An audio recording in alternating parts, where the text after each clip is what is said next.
அறநெறியின் இனிய நண்பர்களே, திங்கட்கிழமையின் இனிய வணக்கங்கள். தினம் ஒரு சிந்தனையில் இன்றைய சிந்தனைக்கு உரிய தலைப்பு நிம்மதி. நமது வாழ்வில் நிம்மதி கிடைக்க 2 வழிகள்: விட்டுக் கொடுங்கள், இல்லை விட்டுவிடுங்கள்.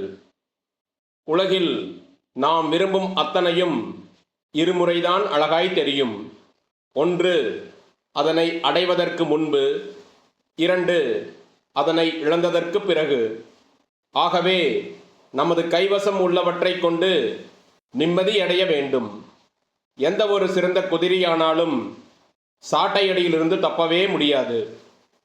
அதுபோல்தான் இந்த உலகில் என்னதான் தலை சிறந்த மனிதனாக இருந்தாலும் குற்றச்சாட்டிலிருந்தும் விமர்சனத்திலிருந்தும் தப்பவே முடியாது.